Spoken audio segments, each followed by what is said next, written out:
Ayan, welcome na naman kayo. Kadugtong to ng mga video ko tungkol sa relay. Kaya lahat na lang ng relay isi-share ko na sa inyo. Ito yung relay na to is yung protection ng motor, overcurrent protection. Mga relay na to na ipapakita ko sa inyo ngayon. Ito yung laging asa-asawa ng magnetic contactor or yung magnetic switch para sa mga motor control natin. Yan, ito yung thermal overload relay.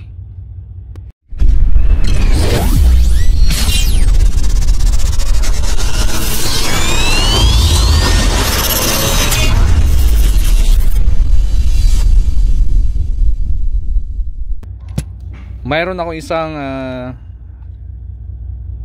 overcurrent relay rain, electronics na siya. Kailangan pa natin siyang supplyan. Then ipapakita ko to sa inyo. I-share ko rin to sa inyo. Unahin natin yung thermal overload relay. Ayan. Makikita ninyo yung thermal overload relay. Din yung mga function nito. Ayan, yung baka sakaling hindi pa kabisado ng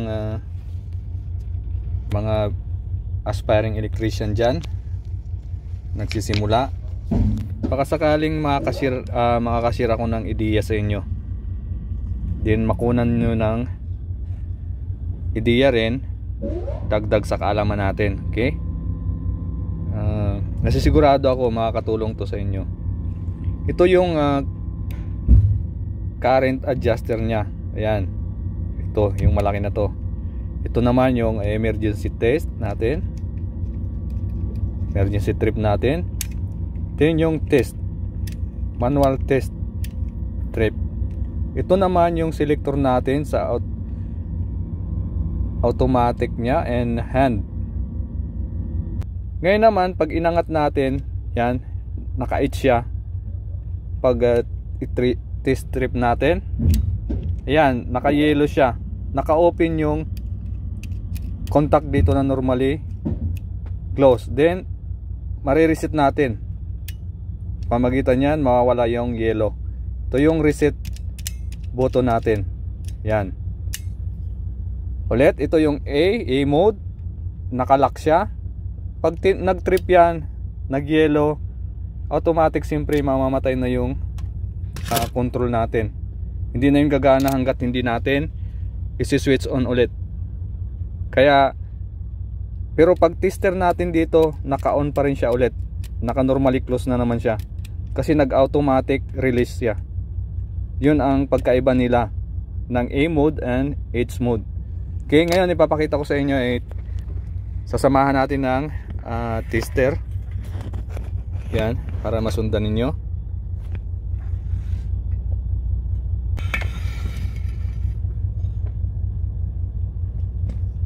Yan, Schneider pa to, mamahalin. I-share ko sa inyo yan para sigurado akong malaking ideya yung makukuha nyo. Ayan, hindi to zero talaga yung tester natin. Yun ang pinaka sagad nya sa resistance, 0.02. Then ito, minsan may resistance to yung thermal overload relay, hindi to 00. Higpitan natin.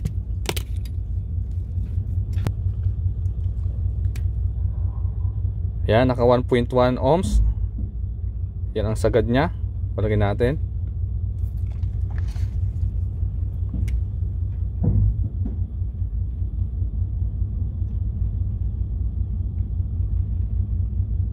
Yan, ngayon naka A mode siya.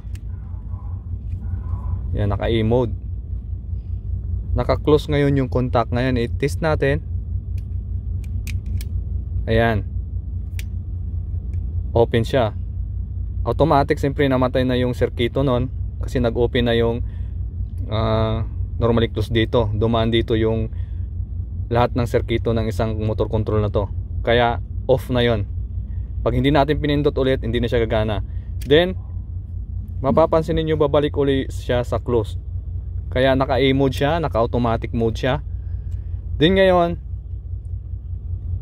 kung gusto ninyong malaman talaga kung gusto ninyong ma-reset, yan, para malaman niyo nag-open talaga siya, na yun ang dahilan, overcurrent siya, tumaas yung kuryente, yung amperahe ng motor natin, iangat natin para malaman natin. Din katulad niyan, naka normally close halimbawa, then nag-trip siya. Ayan, talagang open na lang yung contact niya. Then ayan, may indicator na nag-yellow, ibig sabihin nag-trip. Masisigurado natin talagang motor yung diferensya. Kaya matester natin yung resistance niya or yung mga contact ng magnetic contactor natin, baka mayroon nang nag-spark or naglulos na, pudpud na siya. Okay, ganun lang yung function ng thermal overload relay. Ayan, electromechanical siya. Okay, yun lang. Ulit, ito yung current adjuster natin.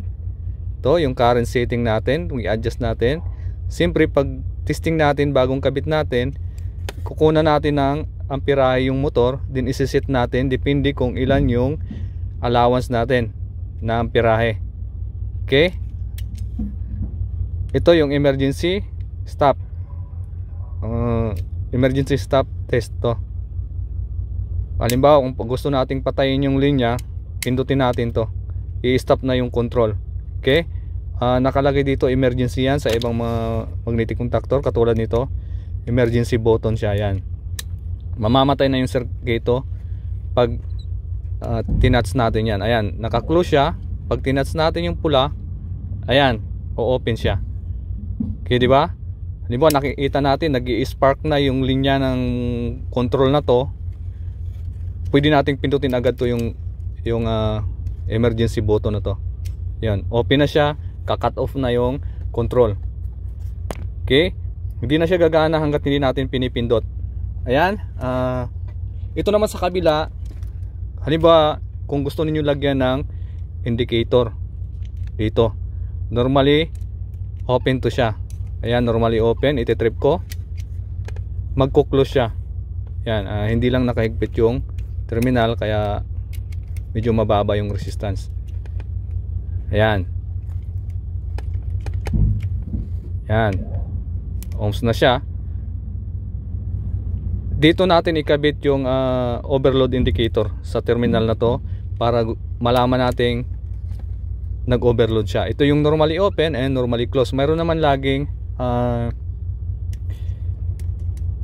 symbol yan dyan. May marking dyan na NO and NC, o mayroon lang na symbol doon na normally close and normally open. Wag na nating pansinin yung mga number dyan. Minsan hindi magkaparehas yung mga number dyan, yung ninanumberan pa. Minsan kasi may napansin ako, kapag gumawa tayo ng linya, ng diagram, laging may nakalagay minsan na mga numbering. Minsan mayroong magnetic contactor na wala ng numbering, lalong lalo na yung mga auxiliary contact. May pwedeng lagyan ng auxiliary contact, wala nang mga numbering yon, hindi na natin masusundan. Iba na yung may encounter natin. Kaya yung kabisaduhin natin yung normally close, normally open, parehas lang yung function nun, kahit magkaiba pa yung mga numbering nila. Okay, mga beginners dyan, hindi magkaparehas kasi kanya-kanyang manufacture yung mga, siyempre mga business yan eh, pagandahan ng design. Walang talagang katulad nito. Ayan, okay, yung L1, L2, L3 magkaparehas, T1, T2, T3. Then dito sa kabila, ayan, yung normally close niya, normally open, ayun, hindi na magkaparehas, diba? Ayun, normally close nun dito is 21, dito naman 23, 71, 72, 61, 62. Diba? Hindi yan magkaparehas.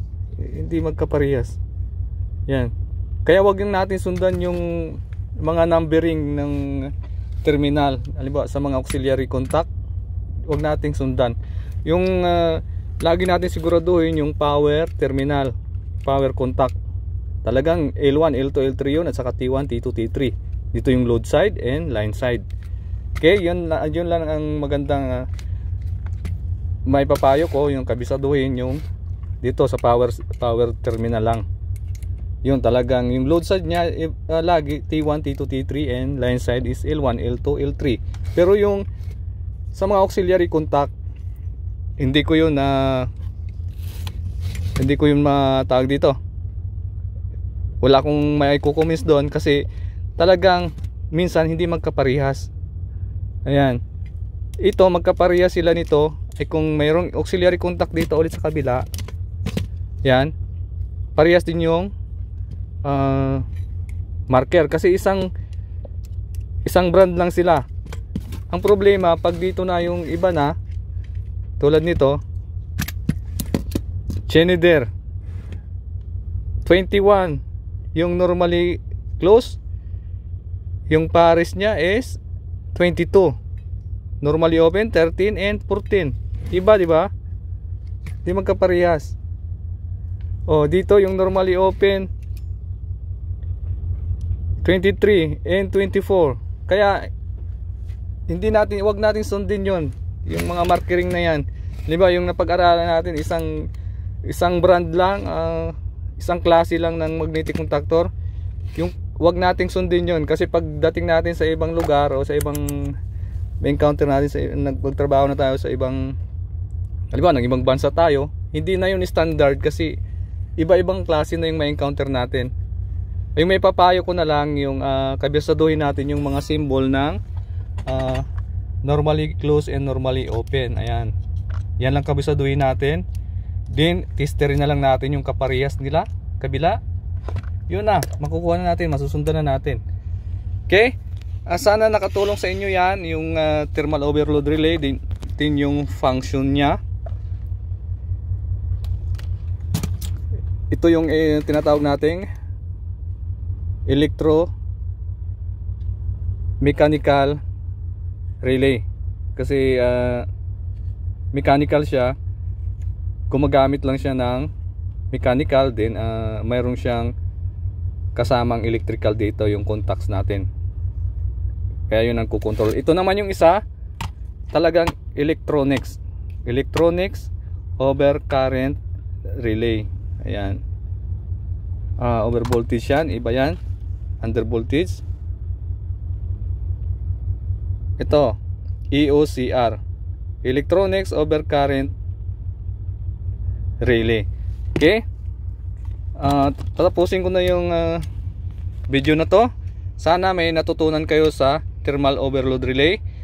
Ang nagpapagana lang sa kanya yung settings ng amperahe, din pag uminit siya, kaya tinawag nating thermal sa pamamagitan ng init siya, mechanical siya.